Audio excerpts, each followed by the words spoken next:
Hey, it's Stormy from SiriusXM's The Highway, backstage with Randy Rogers and Alan Curtis. If you don't know Alan Curtis, this is the man responsible for each one of these concrete blocks. There's hundreds of them up on the Walk of Fame for WeFest. It's a tradition dating back to 1991. Your dad started it? In 91, yes. And now you've taken over the family business? Correct. In 97, I took over the handprints. So you've met everybody? Everybody. Including Mr. Randy Rogers? Including Mr. Randy Rogers. How are you, here. sir? All right, walk him through this. What does he have to do here? All we're going to do, Randy, is we're going to set our hands right in there, push down a little bit, give them a little wiggle, look up for the cameras. They'll take some smiley photos. Okay. We'll wash your hands, and we'll sign it. All right. Done. And you only have one other place where your handprints are immortal, and that's at Billy Bob's in Texas. And now it's at WeFest. Congratulations. Yeah, Billy Bob's, Texas, and this is number 2. So. Go for it. All right, here we go. I'm going to take off your ring first, though. Oh. If it comes off. Sorry, Chelsea. Love you. We don't want you to be immortalized here, honey. He's divorced for about 30 seconds. Is that good? Oh, man. Yep. Now you got to smile looking at the camera. Look up for the camera. There we go. Beautiful. Done, just like that. We got one Forever. right here. Thank you. All right, Randy, you're taking the stage at WeFest. You've never played this gig before. You know, I've never been here, and I just took a golf cart ride with my friend Ted, and he's worked here maybe 24 years. The barn stage host. Yeah, Ted F. Ted F. And he took me all around to the campsites and already, so I feel like I know all the kids out there, and I know what they're doing. You had the greatest tour guide because Ted knows everybody. Yeah, everybody. And we stopped and we drank and we had fun. And there's lots of games out there that, I don't know, man. Tippy cup, hammer slogging, beer darts. Lots of fun stuff. There's actually a slip and slide into a game of Tippy cup. I took a picture of that and sent it back home. So, wish you were here. All right, musically, Randy, you just finished up a project with a legendary producer and songwriter, Buddy Cannon. He recently just produced the album with Merle Haggard and Willie Nelson, Django and Jimmy. Talk about that experience and what we're looking forward to. It's coming out in January. Lots of surprises on the album. I've never done a record that I've had so many guests appear with me on the record. Alison Krauss? Thank you for spoiling it, Stormy. But yeah, I mean, there's some gems on there. There's some cool things that we did, and Buddy Cannon, of course, is amazing and was so great to our band. So easy to work with. I wrote songs with him for the project as well, and we had a blast. We made it in Austin, Texas, where we're from, and we had a great time.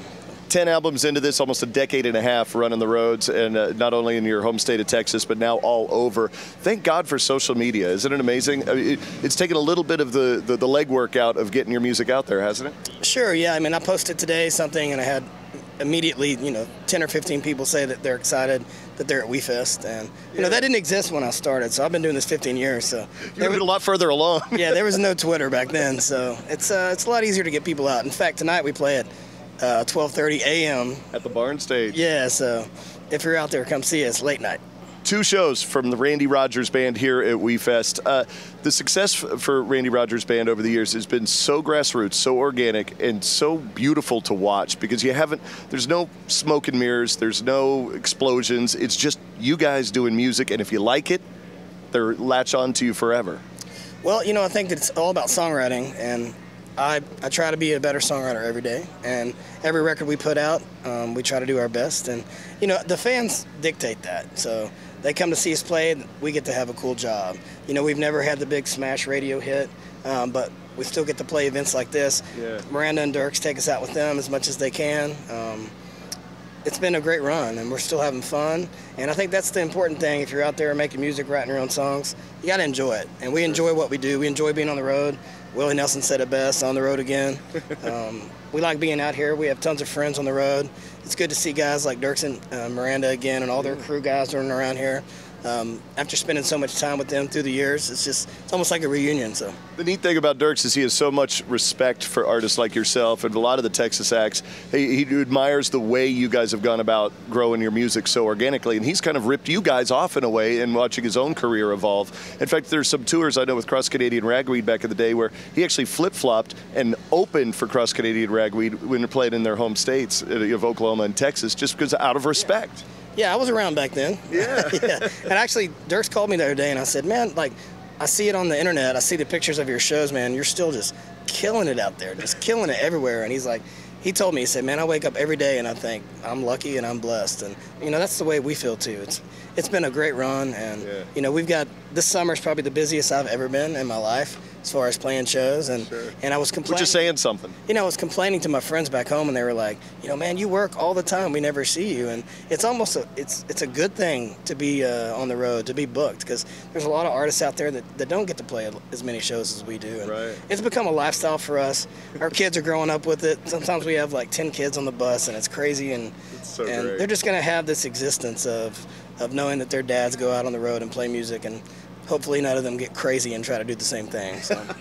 They'll learn the lessons the easy way instead of the hard way. Right. Randy Rogers, the Randy Rogers Band, taking the stage at WeFest in just a few minutes, and his hands are permanently ensconced in the Hall of Fame up there on the top of the hill by the barn stage, which he will be playing later tonight.